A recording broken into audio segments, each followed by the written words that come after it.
días, ¿cómo están? Estoy un poco preocupado porque estamos viendo una gran pelea de los gladiadores. Obviamente estamos hablando de una gran civilización como los romanos. Hablar de Roma es hablar de gladiadores, pero también podemos hablar de lo que son las monumentalidades como el Coliseo romano, ¿correcto? Pero no solamente es hablar de monumentalidades, también podemos hablar del famoso derecho romano, un gran aporte a la humanidad. Y también el latín, que ha sido un idioma que ha sido la raíz para muchos idiomas como el francés, el castellano, el portugués, el catalán, ¿sí o no? Así que vamos a conocer esta gran cultura, cómo evolucionó y cómo se desarrolló en la historia. Roma. Bien, para hablar de esta gran civilización, tenemos que localizarla en el mundo. ¿En qué continente se encuentra? ¿Cuántas regiones presenta la civilización? ¿Y quiénes fueron sus primeros pobladores? Empezamos. Esta cultura está localizada en el continente europeo, en la parte sur, en una península denominada la Península Itálica. ¿Cuántas regiones comprende, profesor, esta cultura? Bueno, si te preguntasen, obviamente hay 3 regiones en las cuales se dividió la Roma antigua. La famosa región continental, la región peninsular y la región insular, ¿correcto? Específicamente, la región continental es la pegada al continente, de los Alpes hasta donde se inician los famosos Apeninos. ¿Qué son los Apeninos? La cordillera, acá se inicia, ¿correcto? Muy bien. Está conformada por 2 provincias, la Galia Cisalpina y la Galia Transalpina. Son 2 provincias romanas. Y la Roma peninsular está comprendida geográficamente por la cordillera de los Apeninos, atravesada, como la ves acá. Listo. Y la famosa región de la Roma insular, comprendida por 3 islas. ¿No es cierto? Las 3 islas, Sicilia, Cerdeña y Córcega. Ahora, si tú me preguntas quiénes fueron los primeros en llegar a este lugar, no es que lleguen, sino que hubieron varias razas locales en la zona que van a dar origen a esta gran cultura. Tenemos acá, nos vamos a basar en un historiador, el famoso Tito Livio. Este historiador romano, Tito Livio, cuando nos habla del origen de Roma, nos habla de que los primeros, ¿no es cierto?, en localizarse geográficamente en el río Tíber habían sido los famosos latinos, ¿no? Los latinos luego se habían fusionado con los etruscos, los sabinos, vinieron luego los famosos galos de Francia y los famosos griegos, dando origen así a esta gran civilización. Las sociedades en el mundo antiguo, caso Roma, tenían las mismas características que otras culturas. Era una sociedad clasista y una sociedad esclavista. Se llama sociedad clasista a una sociedad de clases sociales, como ves acá, patricios, plebeyos, clientes y esclavos. Se llama esclavista, obviamente, porque los patricios se enriquecían de la fuerza laboral de sus esclavos. Específicamente, esta pirámide social se divide en 2 sectores, los dominadores y los dominados. Los dominadores, patricios, ¿quiénes son? Son los descendientes de los primeros pobladores de Roma. En este caso estamos hablando de los latinos. Patricio viene de patria, padre. Viene de padre. Son los primeros padres de Roma en este caso. Tenían derechos económicos, derechos políticos, derechos sociales, ¿no? Ellos podían controlar el Senado y las magistraturas. Tenían una variedad de privilegios, dueños de grandes extensiones de tierra, llamados latifundios. Los plebeyos conforman la mayoría de la población romana. Correcto, te preguntan en la universidad, ¿quiénes conforman la mayoría de la sociedad romana? Los plebeyos. Correcto, les llaman también extranjeros, hombres libres, pero carecían de todo derecho. En los inicios de la historia de Roma, carecían de todo derecho. Posteriormente van a conquistar el derecho. Van a conquistar el derecho político, derechos sociales. ¿A raíz de qué? A raíz de las grandes rebeliones populares. Debajo de los plebeyos existía un plebeyo denominado cliente. ¿Quiénes son los clientes? Los clientes eran justamente plebeyos míseros, que se encontraban en miseria. No tenían ni techo ni dinero. Entonces necesitaban buscar un protector. Y este protector por lo general eran los patricios. ¿Correcto? Entonces los clientes eran aquellos plebeyos, ¿no? Que carecían de dinero, de techo, de un lugar donde vivir y buscaban un protector. Y ese protector por lo general eran los patricios. Eran como los sirvientes, no esclavos, o sea, eran sirvientes. Lo que hoy en día en el mundo actual vendrían a ser los empleados en muchos hogares, ¿correcto? Muy bien. Los clientes. Ahora hablemos de los esclavos. Los esclavos, bueno, era el sector social que tenía una condición totalmente infrahumana, ¿no? De maltrato y todo tipo de cosas, ¿no? ¿Dónde se encuentra el origen de la esclavitud? La vez pasada, en todas las culturas, tanto en Egipto, Mesopotamia y Grecia, tienen el mismo origen, no lo olvides. El origen de la esclavitud se encuentra en las guerras, ¿correcto? Cuando un hombre somete al hombre, en las guerras. 2, se encuentra en el comercio, en la compra y venta de esclavos. El origen también se encuentra en las apuestas. Ahí se encuentra el origen de la esclavitud. ¿A qué se dedicaban los esclavos? Los esclavos se dedicaban, como ves, en este caso, a funciones domésticas. También la podían hacer de gladiadores, como ven acá.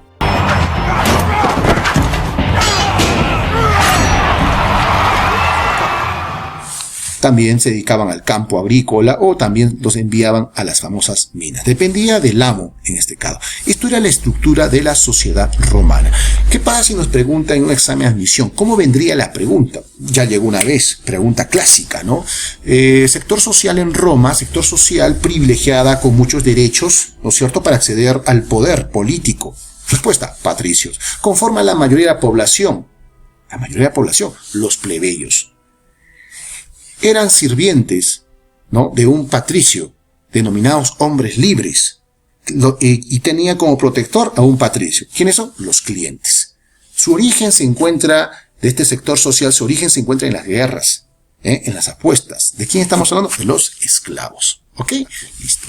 Para una mejor comprensión de la historia de Roma, vamos a tomar en cuenta el criterio político. Recuerda que Roma, inicialmente, el primer sistema fue el sistema de reyes, la monarquía, luego vino el sistema de los cónsules, la república, y luego viene el sistema de los emperadores, imperio. O sea que si nos preguntan cómo se ordena secuencialmente la historia de Roma, de la siguiente manera. ¿Cuál es? Monarquía, república, imperio. Ahora, profesor, ¿cuál es la etapa más importante de los tres? El periodo más importante es la república. ¿Por qué, profesor? En esta etapa, no olvides, hay dos cosas muy importantes. Se inician las grandes conquistas y se forja el poderío romano. O sea, no es en el imperio, no. El poderío romano se forja y se consolida en la república. Hablemos de la monarquía. La monarquía, como te das cuenta, habían dos dinastías, la dinastía latina y la dinastía etrusca. A ver acá, primero recuerda que los primeros en asentarse en Roma fueron los latinos. Acá tenemos a los reyes, Rómulo, Numa Pompilio, Tulio Hostilio y Anco Marcio. El más recordado de estos cuatro es Rómulo. 1, porque fue el fundador de Roma, recuerda. Y 2, porque había creado una institución que va a ser la más importante en el futuro de Roma, el Senado. Un organismo consultivo de asesoría a los reyes. Luego pasamos a los etruscos. Luego llegan los etruscos y someten, a ver, cursor, ¿qué ha pasado? Cursor, ahí está. Luego llegan los etruscos, someten a los latinos. Estos etruscos mayormente se caracterizan porque tienen una cultura más desarrollada que los latinos. Los etruscos van a introducir un mejoramiento en el comercio y en las industrias. Recordemos acá el primer rey etrusco, Tarquino el Antiguo. Tarquino el Antiguo se caracteriza porque fue el primer rey que dio un discurso frente a la sociedad romana, frente a la población romana. Fue el primer rey populista y demagogo, ¿no? O sea, ¿qué es eso, populista y demagogo? O sea, para buscar la simpatía popular, ¿no?, empezó a dar dádivas, regalías al pueblo y darles también diversión. Para ello había creado el Circo Máximo, esto que ven acá, donde corren los caballos, hay diversiones, la gente se divierte.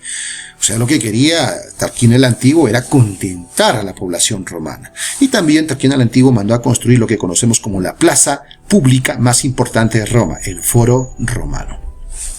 Posteriormente, Tarquino Antiguo viene el rey Servio Tulio. Servio Tulio se caracteriza porque va a crear una de las instituciones también muy importantes, pero no tan importante como el Senado. Creará la Asamblea Popular.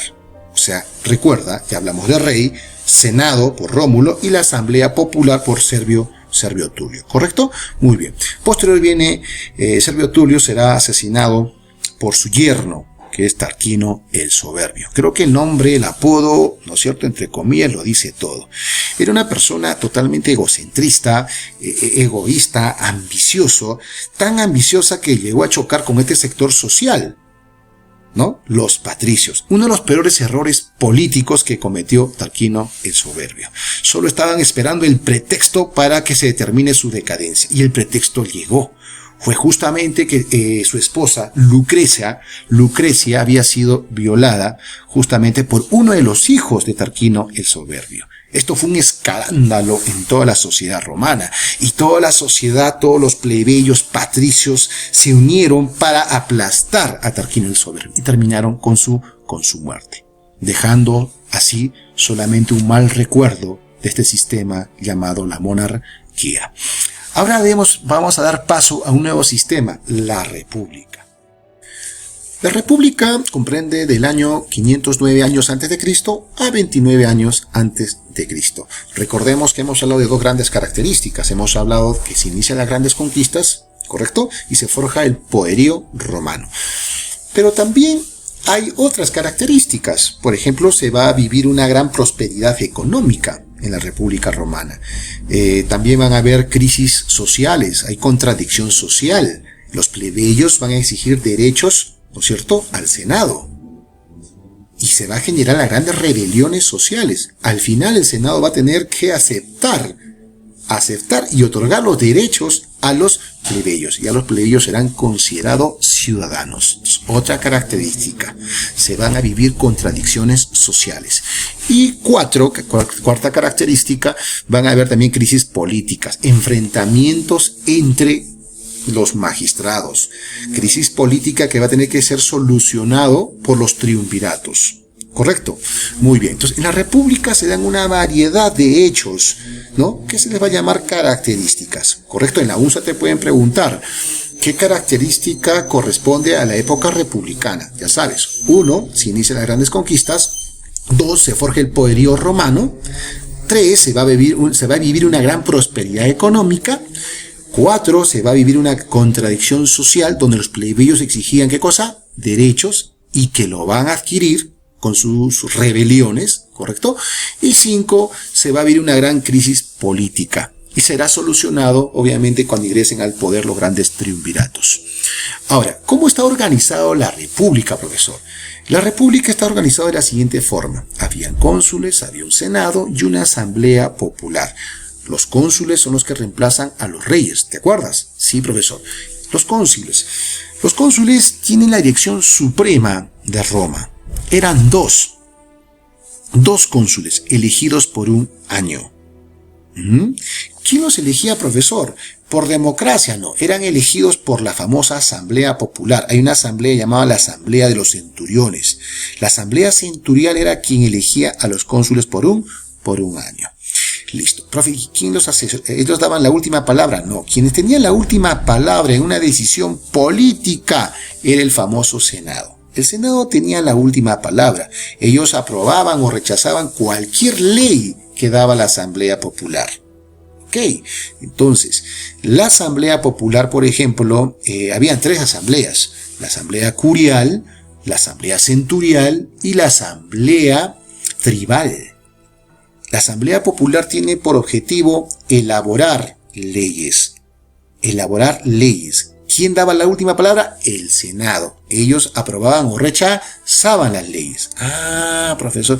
Oye, en la Asamblea Curial, ¿qué discutían? ¿Qué leyes discutían? Discutían todo con respecto a asuntos religiosos. La Asamblea Centurial se encargaba de discutir asuntos políticos o militares. En cambio, la Asamblea Tribal se dedicaba a discutir asuntos populares.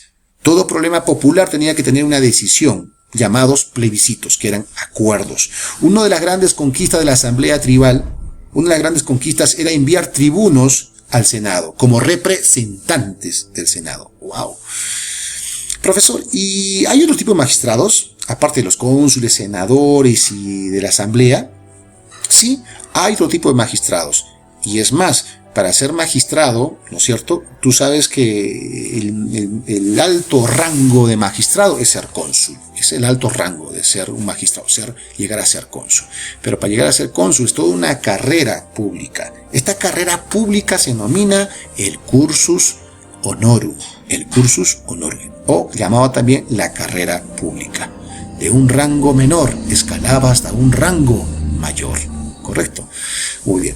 Los magistrados en Roma, en la República Romana, se clasificaban en la magistratura ordinaria mayor, la magistratura ordinaria menor y la magistratura extraordinaria. ¿Ok? ¿Quiénes conforman la magistratura mayor? Está el cónsul, el pretor y el censor. Acá en la magistratura menor, mira acá, ¿quién está? El cuestor, los tribunos de la plebe y los famosos ediles. La magistratura extraordinaria tenemos al dictador, al triunvirato y al decemvirato. ¿Correcto? Vamos a la magistratura mayor. ¿Quiénes conforman esa magistratura mayor? Que viene a ser la magistratura más importante, por eso se llama magistratura mayor. Los cónsules, ¿ya? Los que tenían la dirección suprema de Roma. Los pretores, obviamente, es hablar de los jueces, los que hacen justicia en Roma. Los censores son los que se dedican a realizar el censo, la contabilidad de la población romana, pero a la vez también censurar, ahí viene el término censo, de censurar las malas costumbres que hacían los extranjeros, los foráneos que venían a la sociedad romana. Ahora bien, vamos a hablar de la magistratura menor. Acá hablamos de otras instituciones de rango menor. Por ejemplo, acá tenemos los cuestores. Esta institución tenía por objetivo ser los tesoreros del Estado romano. Se encargaban de recaudar impuestos, tributos de los plebeyos o de los patricios. También tenemos a los tribunos de la plebe. Estos eran los representantes del pueblo romano. Recuerda que los plebeyos se organizan en tribus. Cada tribu, ¿no?, enviaba a sus representantes para discutir problemas y exigir soluciones al Senado. Una de sus grandes facultades era el derecho al veto. O sea, ¿qué quiere decir eso? Que podían vetar las leyes del Senado. Si es que esa ley, ¿no?, si es que esa ley atentaba contra los intereses de los plebeyos. Solo así se podía vetar esa ley. ¿Cuándo habían surgido, profesor, los tribunos de la plebe? Recuerda que los tribunos no existían antiguamente. Los tribunos de la plebe surgen a raíz de una gran rebelión en el año 494, la rebelión del Aventino.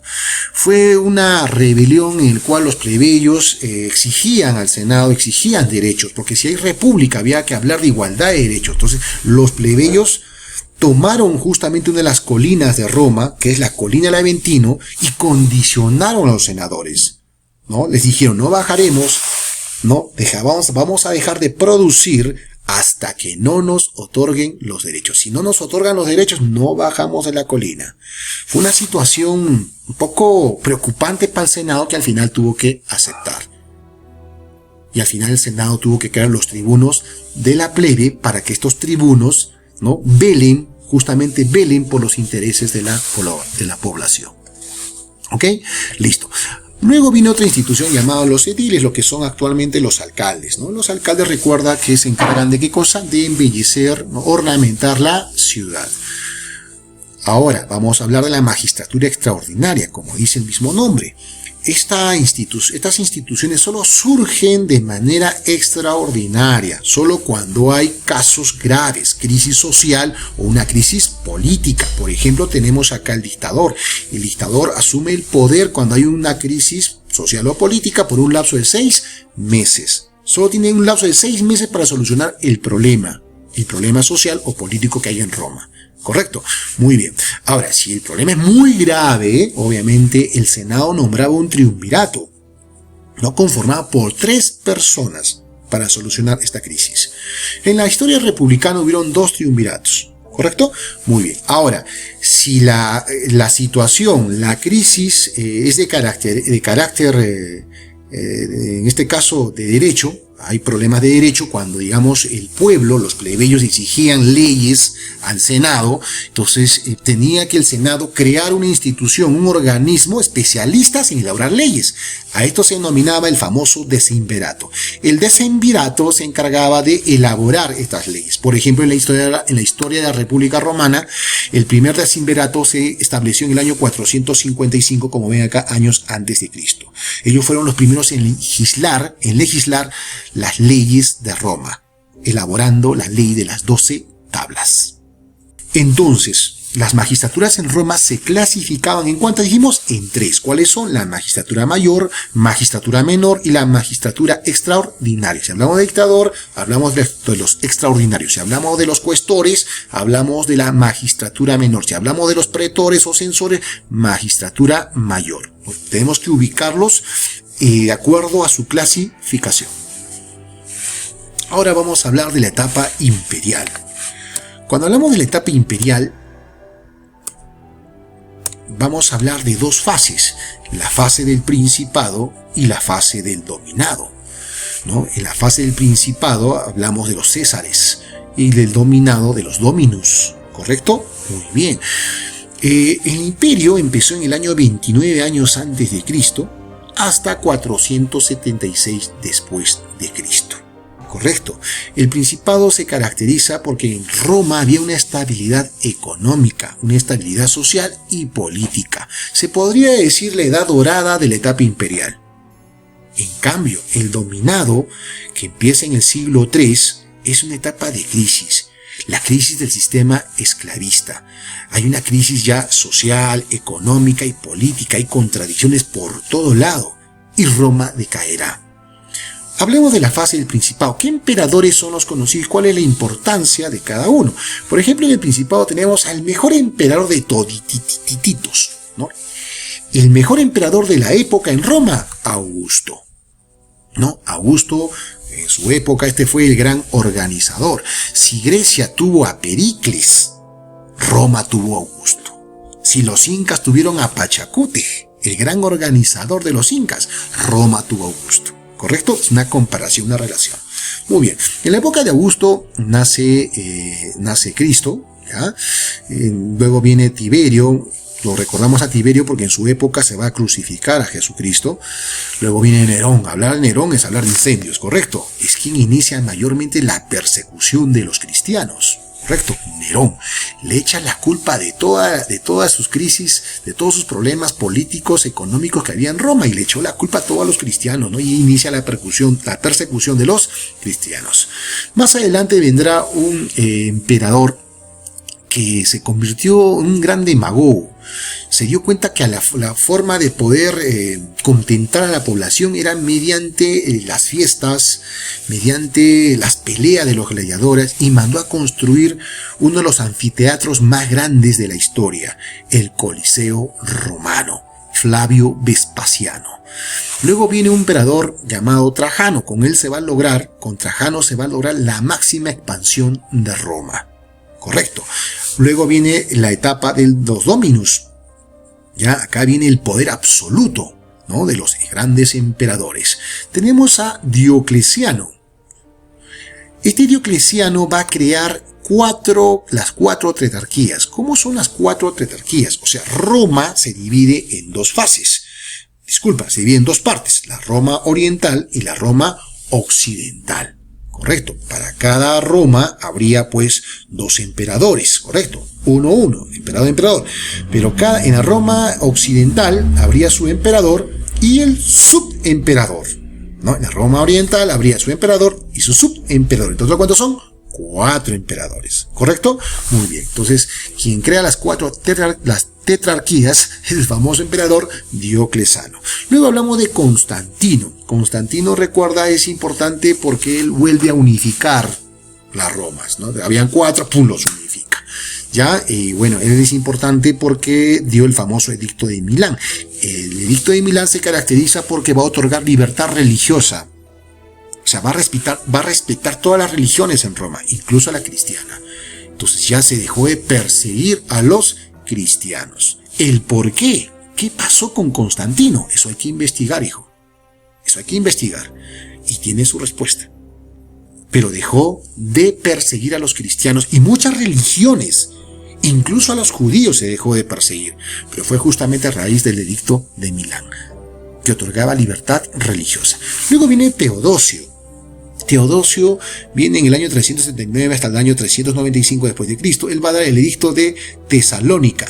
Este edicto otorgaba más bien la oficialización. Él va a oficializar la religión cristiana en todo el imperio romano. Correcto. Ahora sí, lo que pasa con el emperador ahora se va a ir en contra de todas las religiones paganas y oficializa el catolicismo en todo Roma. Teodosio. Bueno, y tenemos al último emperador de Roma, el emperador de Roma. Recuerda que Teodosio, me olvidé comentarte, Teodosio, más allá de oficializar el cristianismo, la religión católica en todo Roma, va a dividir también el imperio romano. Dijo, Roma es muy grande, y lo dividió Roma en dos partes, la Roma occidental y la Roma oriental. Y para cada Roma envió a sus hijos, ¿no? A Honorio, la Roma occidental, ¿no? Arcadio, la Roma oriental. Entonces ya habían dos emperadores. No tanto como lo estableció Diocleciano con las 4 tetrarquías. No. Teodosio solamente divide en dos. Roma oriental y Roma occidental. Roma occidental, ya sabes, Roma occidental, obviamente Honorio, y Roma oriental, Arcadio. ¿Correcto? Muy bien. El último emperador de Roma, obviamente, va ya en su decadencia, en la fase final, está Rómulo Augustulo. Ya un jovencito, un adolescente que de alguna manera, y es más, muy niño, puber en realidad, sufrirá las invasiones de los bárbaros, poniendo fin así a Roma. Bien, hablar del derecho en Roma es hablar de ese conjunto de leyes y normas que tenían por propósito ordenar la sociedad romana. Sin embargo, recordemos que el derecho no nace en Roma. El derecho nace ¿en qué cultura? En Mesopotamia. Ahora, quienes perfeccionan, sistematizan, clasifican el derecho, son los romanos. ¿Correcto? Por eso se dice que fue el principal aporte a la humanidad. ¿Cuál fue el principal aporte a la humanidad por parte de los romanos? El derecho. ¿Correcto? 1. 2. Recuerda que otra característica es que fueron los primeros en sistematizar y perfeccionar el derecho, que ya lo dijimos muy bien. Y 3. Recuerda que fueron los primeros en reconocer la independencia de la mujer.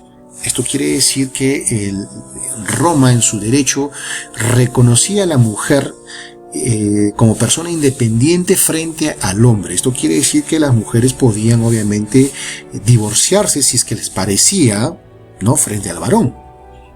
Correcto, fue la primera cultura en la historia en reconocer la independencia de la mujer. ¿Quiénes fueron? Los romanos. Esto fue también pregunta de admisión, ¿no? ¿Qué cultura considera a la mujer como, qué cultura reconoce a la mujer como persona jurídica? Como persona jurídica. Esos fueron los mesopotamios. La primera cultura en reconocer a la mujer como persona jurídica para adquirir bienes fueron los mesopotamios. Pero ¿qué cultura reconoce a la mujer como persona independiente frente al hombre? Esos fueron los romanos. ¿Correcto?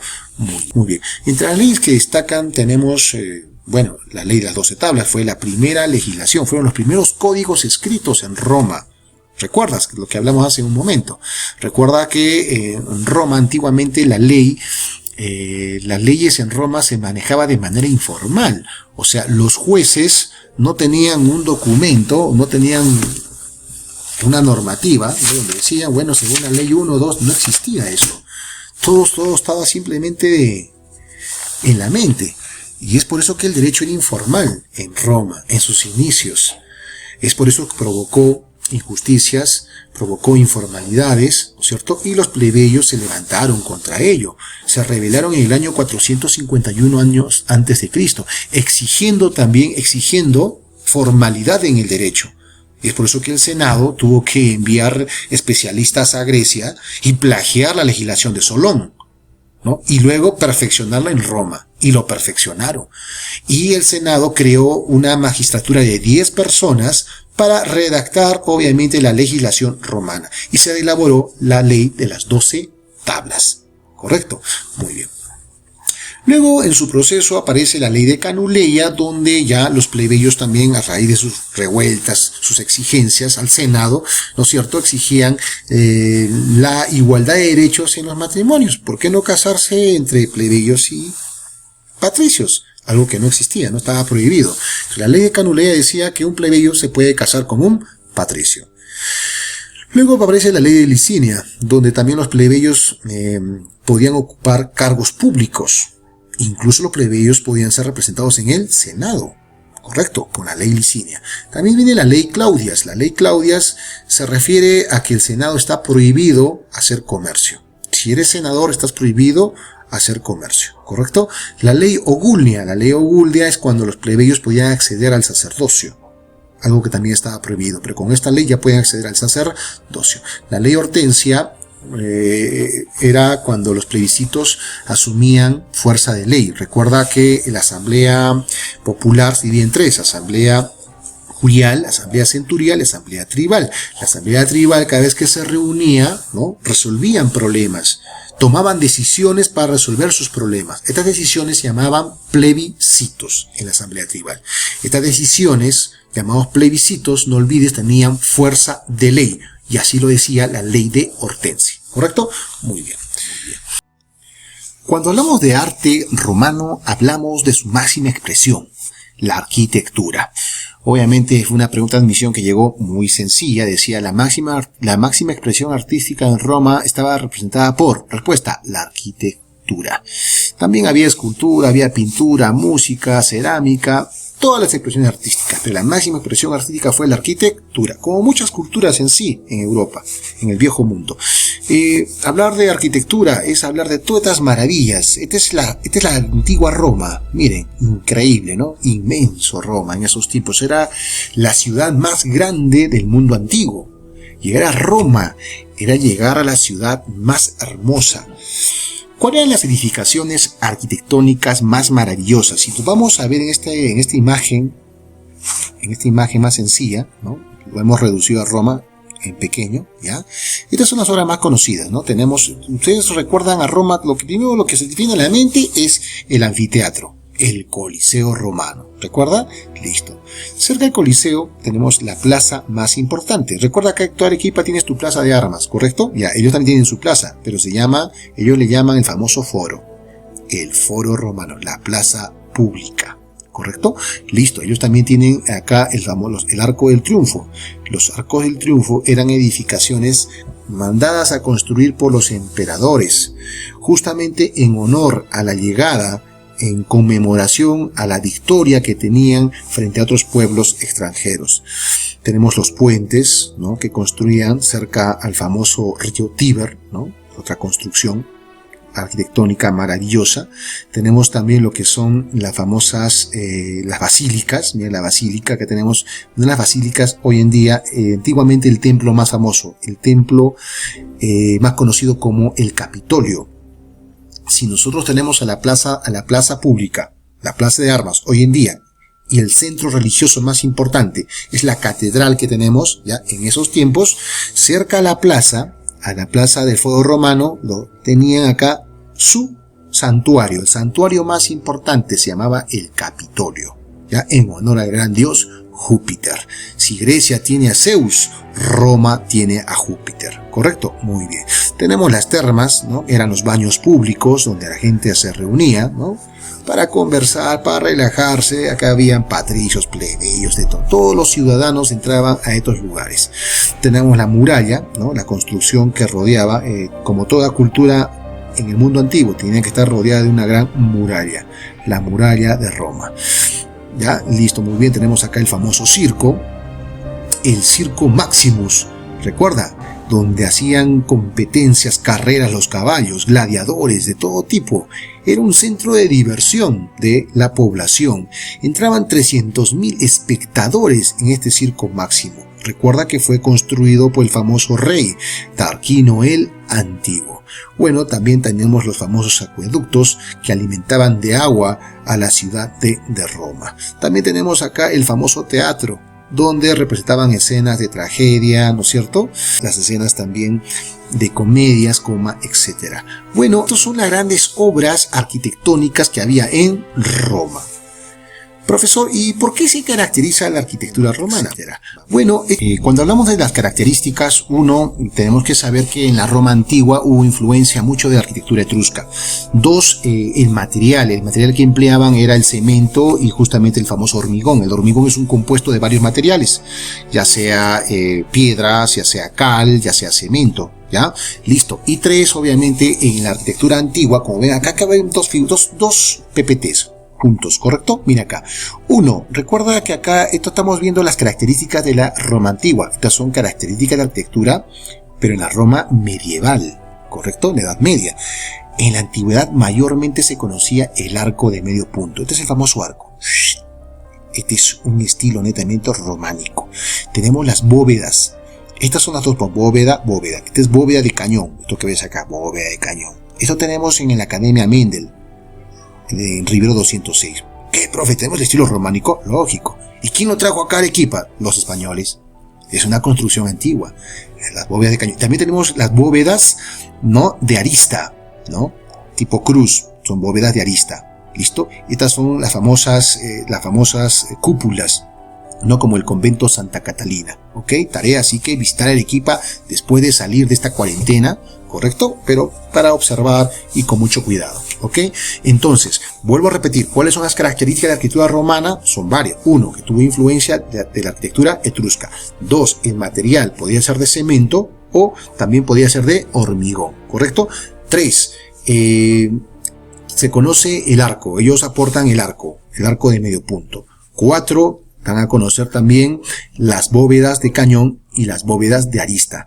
Otro aporte como 5, dan a conocer, otro aporte de su arquitectura fueron las famosas cúpulas. ¿Correcto? Muy bien, entonces hemos hablado de las características. Para finalizar con esta gran historia de los famosos romanos, hablar de su decadencia es hablar de su gran crisis política, económica y social. Una gran crisis que fue aprovechada por la invasión de muchos pueblos alejados del imperio. A estos pueblos alejados les llamaban bárbaros, que creían que eran pueblos sin cultura, sin costumbres, pero en realidad eran pueblos organizados, sistematizados, que por necesidades tendrán que invadir el imperio romano. Roma está dividida en dos, en la Roma occidental y la Roma oriental. Los bárbaros elegirán la invasión de Roma occidental, invadiendo la parte norte, la parte centro, incluso la misma Roma. ¿Quiénes acaban, profesor, con la Roma occidental? Principalmente los bárbaros llamados érulos, en el año 476, acabando así con una dinastía de una gloriosa civilización, con su último emperador llamado Rómulo Augustulo. Bien, chicos, ya llegamos a su fin. Espero que les haya gustado. Nos vemos hasta una próxima sesión. Cuídense. Chao.